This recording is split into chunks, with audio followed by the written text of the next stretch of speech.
আসসালামু আলাইকুম, সবাইকে জাকির এসিএস চ্যানেলে স্বাগতম। আমি গত ভিডিওতে হিসাব সম্পর্কে বিস্তারিত আলোচনা করেছি এবং এর কিছু কাজও দিয়েছিলাম। আজকে ওইগুলোর সলিউশন বোঝাবো এবং পরবর্তী ধাপ সমীকরণে চলে যাব। ভিডিও শুরু করার প্রথমেই বলে রাখি, এই ভিডিওটা নবম দশম শ্রেণী এবং যারা সায়েন্স গ্রুপ থেকে কমার্সে আসেন কলেজে, শুধুমাত্র তাদের জন্য। আর কেউ যদি ভার্সিটির স্টুডেন্ট হয়ে থাকেন, অ্যাকাউন্টিং স্টুডেন্ট পড়াতে চান, শুরু থেকে পড়ানোর জন্য যে গাইডলাইনটা দরকার তা পেয়ে যাবেন আমার এই ভিডিও দেখলে। যাই হোক, আমরা প্রথম ভিডিওতে হিসাব সম্পর্কে আলোচনা করেছি। হিসাব 5 প্রকার আমরা জানি, কোন কোন হিসাব বের করতে হবে তা জানি। আচ্ছা, আমার একটা কাজ দেয়া ছিল, সেই কাজের আজকে সলিউশন করব। স্ক্রিনে দেখতে পাচ্ছেন এই কাজটা দেয়া ছিল, এটার আজকে আমরা সলিউশন করব।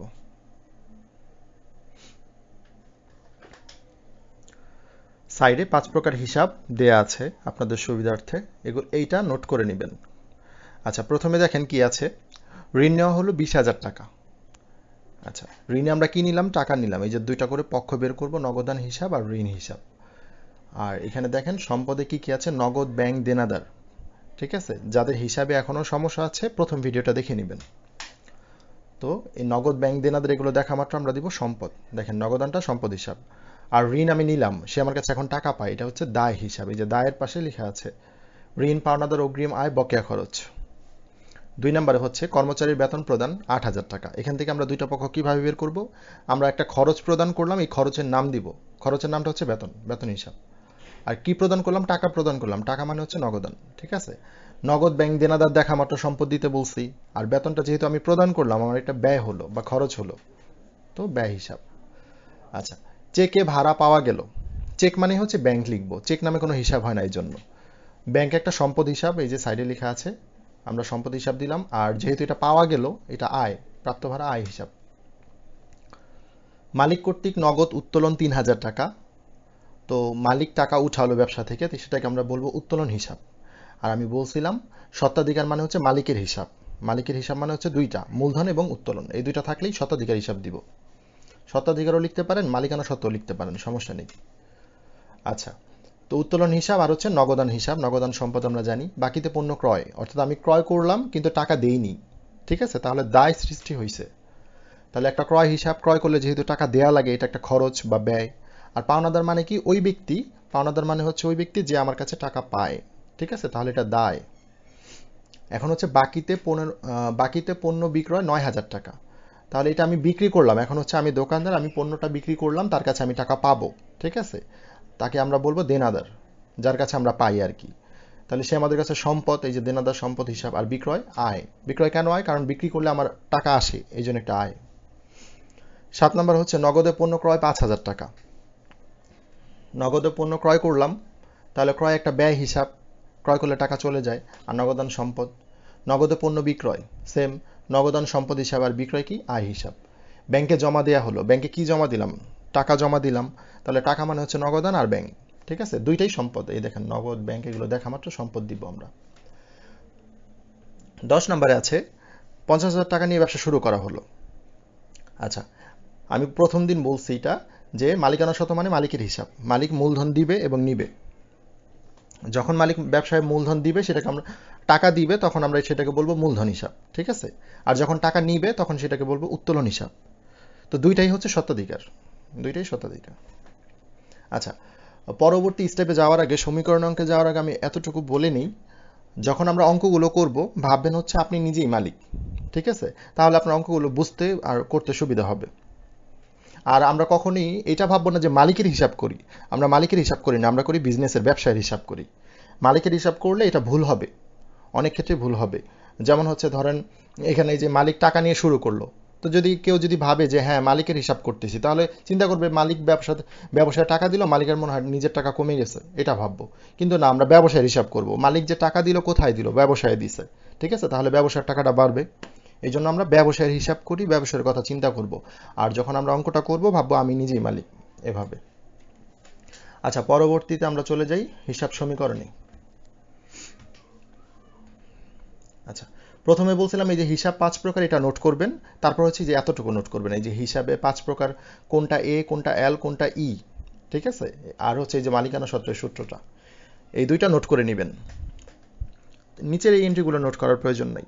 আচ্ছা, হিসাব সমীকরণ এখানে হচ্ছে এ equal to L plus E বা ও ই, ঠিক আছে? ও ইও দেওয়া যায়, ওনার সিকিউরিটি। আচ্ছা, এ মানে হচ্ছে অ্যাসেট সম্পদ, আর এল মানে হচ্ছে লায়াবিলিটি, এটা দায়, আর বাকি যে তিনটা হিসাব আছে সেগুলোকে আমরা ই বলবো, ঠিক আছে? ইকুইটি। তো দেখেন আমরা এখানে এখন সাজাবো একটা একটা করে, যেখানে আমি কিন্তু হিসাবগুলো আর বলবো না, হিসাবগুলো প্রথম ভিডিওটা দেখে বুঝে নেবেন, ঠিক আছে? এখন আমরা পরের ধাপটা বলবো। এখানে বেতন আছে, এখানে ব্যয় দেয়া আছে, যেমন কর্মচারীদের বেতন প্রদান এত টাকা, বেতন হিসাব আর ব্যাংক হিসাব, ঠিক আছে?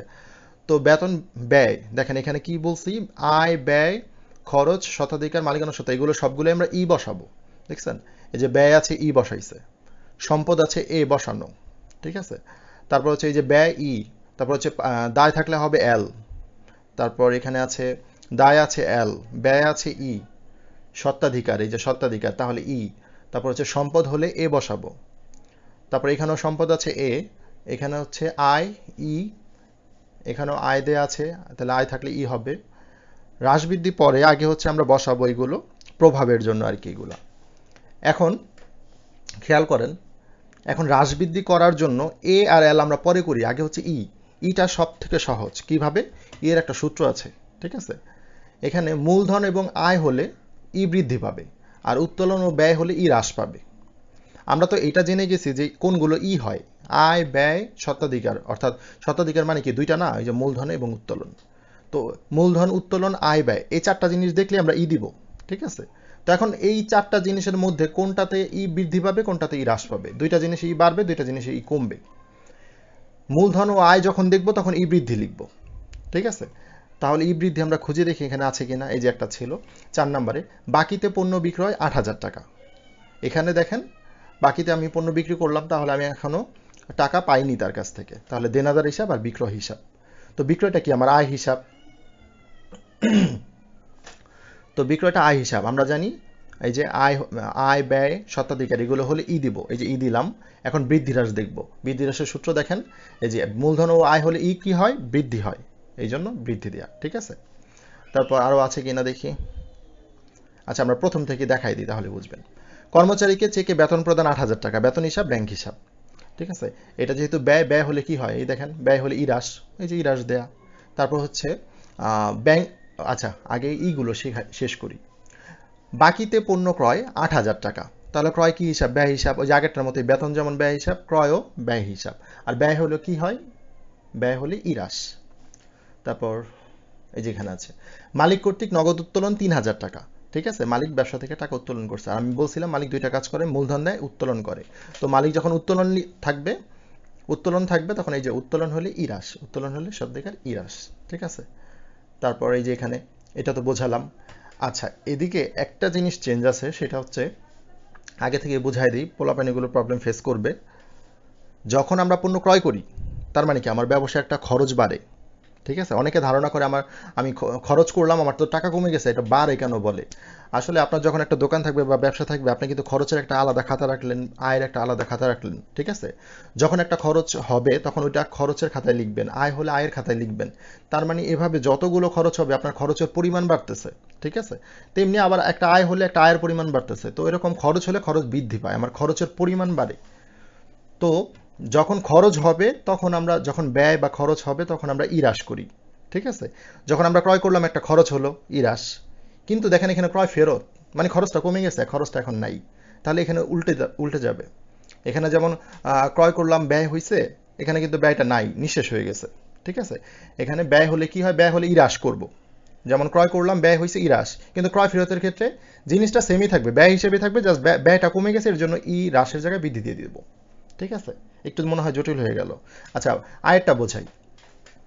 যখন আমরা বিক্রি করলাম একটা আয় বাড়লো, আমার ব্যবসায় একটা আয় বৃদ্ধি পেলো, আয় হলে আমরা জানি ই বৃদ্ধি, ঠিক আছে? ই বৃদ্ধি। এখন বিক্রয় ফেরতে তাহলে কি হবে, বিক্রয় ফেরতটাও আয় হিসাবই হবে, কিন্তু একটাতে আয়টা আমার বাড়লো, একটাতে আয়টা কমে গেল, আয়টা নাই, এর জন্য ই বৃদ্ধির জায়গায় ই হ্রাস দিয়ে দিব, উল্টায় দিব। আচ্ছা, ইয়ের সূত্র চলে গেল। ইয়ের সূত্রটা সহজ আছে, সূত্র দিয়েই আমরা করতে পারবো। কিন্তু এ আর এল তাহলে কিভাবে করব? এগুলো হচ্ছে আপনার লেনদেন পড়ে তারপর আপনার চিন্তা করতে হবে। যেমন হচ্ছে কর্মচারীকে বেতন প্রদান, মানে কি আমরা কর্মচারীকে বেতন প্রদান করলাম। আচ্ছা, কর্মচারীকে যদি বেতন দিয়ে থাকি তাহলে আমার নগদ টাকা কমে যাবে না? এর জন্য এ হ্রাস। এ হ্রাস মানে কি এটা সম্পদ কমে গেছে, ঠিক আছে। তারপর হচ্ছে মালিক কর্তৃক নগদ উত্তোলন, মালিক ব্যবসা থেকে টাকা নিয়ে গেছে, তাহলে ব্যবসায়ের টাকা কমে গেছে, ঠিক আছে। এই জন্য এ হ্রাস। যদি বৃদ্ধি পায় লিখবো বৃদ্ধি, আর যদি হ্রাস পায় তাহলে লিখবো হ্রাস। তারপর হচ্ছে বাকিতে পণ্য ক্রয়। এই যে আমি বাকিতে পণ্য ক্রয় করলাম, এরকম যদি আমি 10 জনের কাছে ক্রয় করি তার মানে কি আমার দায়গুলো বাড়ে না? আমি যদি একটা ক্রয় করি, 10 টাকার জিনিস ক্রয় করলাম, সে আমার কাছে 10 টাকা পাবে। আবার যদি আরেকজনের কাছ থেকে ক্রয় করলাম তাহলে সেও 10 টাকা পাবে। আমার দায় কত এখন? 20 টাকা। দায়টা আবার কিভাবে কমে? যখন পরিশোধ করে দিব। তাহলে আমি যখন বাকিতে কিছু কিনি বা ঋণ নেই আমার দায়গুলো বাড়ে, ঠিক আছে। তাহলে এখানে দেখেন পাওনাদার এল বৃদ্ধি। এল মানে হচ্ছে দায় বোঝাই আমরা। তারপর হচ্ছে 4 নম্বরে দেখেন বাকিতে পণ্য বিক্রয়। এখন হচ্ছে আমি বিক্রি করছি, তার কাছে টাকা পাবো, দেনাদার, এটাকে বলে দেনাদার। তো এরকম আমি যদি আরো 10 জনের কাছে বিক্রি করি তাহলে আমার দেনাদার কয়টা? 10টা। এভাবে যত আমি বাকিতে বিক্রি করবো আমার দেনাদারের পরিমাণ বাড়ে। দেনাদার একটা সম্পদ বাড়ে, ঠিক আছে। তারপর হচ্ছে ক্রয় ফেরত। যখন আমি বাকিতে কিনলাম সে আমার কাছে টাকা পায়, দোকানদার আমার কাছে টাকা পায়। যখন আমি ফেরত দিয়ে দিব তখন কি আর পায়? পায় না। যেমন আপনি পাশের বাসার একটা দোকান থেকে চিপস কিনলেন, ঠিক আছে। 10 টাকা সে পায়, বলছেন ভাইয়া পরে টাকা দিব। যখন এসে দেখলেন যে ডেট ওভার হয়ে গেছে, এটা এক্সপায়ার্ড হয়ে গেছে, তখন এটা ফেরত দিয়ে আসলেন। এখন কি সে পাবে? পাবে না। তাহলে যখন আমি ক্রয় ফেরত হয়ে যাবে তখন সেটা কি? দায়টা কমে যাবে, এল হ্রাস। তেমনি যখন আমি বাকিতে বিক্রি করলাম তার কাছে টাকা পাবো, ঠিক আছে, দেনাদার তখন বাড়ে। যখন সে আমাকে পণ্যটা ফেরত দিয়ে দিবে তার কাছে আমি টাকা চাইতে পারবো না, তাহলে আমার কি হবে? দেনাদার কমে যাবে। এই যে দেনাদার সম্পদ এ হ্রাস। ভিডিওটা পজ করে বারবার একটু আগে গিয়ে তারপর দেখবেন, তাহলে আপনাদের বুঝতে আরো সুবিধা হবে। পরবর্তীতে আমি কিছু এক্সাম্পলে চলে যাই। আচ্ছা, এখানে খেয়াল করেন, আমি হিসাবগুলো আর বলবো না, জাস্ট এই যে পাশেরগুলো বলে দিব। 50,000 টাকা নিয়ে ব্যবসা শুরু করেন। ওই যে বললাম মালিক টাকা কিছু টাকা নিয়ে শুরু করলে সেটাকে আমরা মূলধন বলি। তাহলে নগদান হিসাব আর মূলধন হিসাব, ঠিক আছে। নগদান আমরা কি বলছিলাম? নগদ সম্পদ মানে হচ্ছে এ দিব, আর আয় খরচ আর স্বত্বাধিকার এগুলো থাকলে কি দিব? ই দিব, ঠিক আছে। বৃদ্ধি হ্রাস পরে আসি। কর্মচারীকে বেতন প্রদান, তাহলে বেতন আর নগদান, এইগুলো এটাও একটু আগে বোঝানো হয়েছে। তারপর হচ্ছে চেকে ভাড়া পাওয়া গেল, ভাড়া প্রাপ্তি, তাহলে চেক মানে কি? ব্যাংক। আর প্রাপ্ত ভাড়া হচ্ছে আয় হিসাব, আয় হলে ই। মালিক কর্তৃক নগদ উত্তোলন 3,000 টাকা, উত্তোলন হিসাব আর নগদান হিসাব, তো এটাও একটু আগে বোঝানো হয়েছে। বাকিতে পণ্য ক্রয় বোঝানো হয়েছে, বাকিতে পণ্য বিক্রয় এটাও বোঝানো হয়েছে। 7-8ও একটু আগে বোঝানো হয়েছে। আচ্ছা, 9 নাম্বারটা দেখেন, ব্যাংকে জমা দেওয়া হলো। এখানে কি? দুইটাই সম্পদ হিসাব, ব্যাংকও সম্পদ হিসাব, নগদানও সম্পদ হিসাব, ঠিক আছে। তারপর হচ্ছে ঋণ নেওয়া হলো, তাহলে নগদান হিসাব আর ঋণ হিসাব, তো এগুলো আমরা আগেও জেনে গেছি। এখন দেখেন বৃদ্ধি হ্রাসটা কিভাবে হয়। একটু আগে এই আগের নোটটা আপনারা খেয়াল করবেন, এটা নোট করে রাখবেন। আরেকবার দেখে নেন, মূলধন ও আয় হলে ই বৃদ্ধি, উত্তোলন ও ব্যয় হলে ই হ্রাস। আমি পরেরটা এখন বলবো শুধু। আচ্ছা দেখেন, এখানে মূলধন আছে, মূলধন হলে কি হয়? ই বৃদ্ধি। তারপর এখানে দেখেন আয় আছে, ই বৃদ্ধি। ব্যয় আর উত্তোলন হলে ই হ্রাস হবে। আমরা খুঁজি, এই যে উত্তোলন আছে, ই হ্রাস। ব্যয় খুঁজে আছে কিনা, এই যে ব্যয় আছে, ই হ্রাস। তারপর এই যে আয় আছে, ই বৃদ্ধি। ব্যয় আছে, ই হ্রাস। আয় আছে, ই বৃদ্ধি। এই তো। এখন হচ্ছে সম্পদগুলো করে ফেলি। যখন মালিক টাকা নিয়ে শুরু করলো, ব্যবসায় টাকা বেড়ে গেল, এ বৃদ্ধি। তারপর হচ্ছে আমরা বেতন প্রদান করলাম, তাহলে কি আমার টাকা চলে গেল ব্যবসা থেকে? তাহলে হচ্ছে এ হ্রাস। আমরা বাড়ি ভাড়া পেলাম, ঠিক আছে, তাহলে আমি চেক পেলাম, চেকটা কোথায় জমা দিব? নিশ্চয়ই আমাদের ব্যাংকে জমা দিব, তাহলে আমাদের ব্যাংক বাড়বে, এ বৃদ্ধি।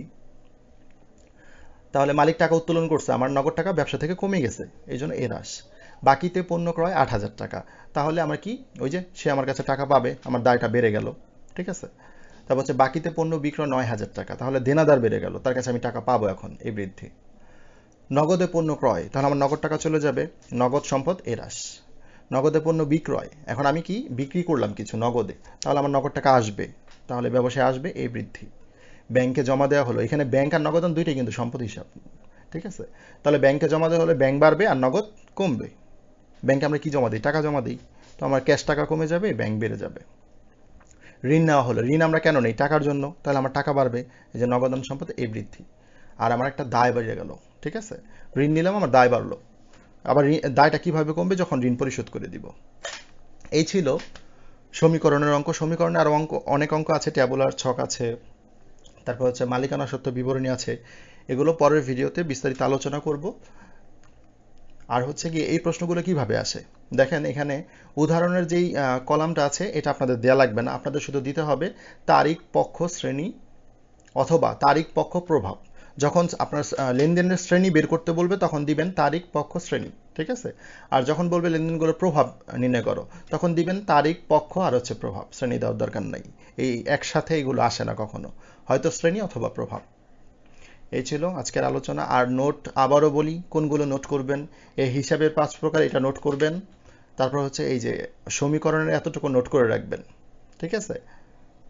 এটা নোট করবে, তাহলে আপনাদের বুঝতে সহজ হবে।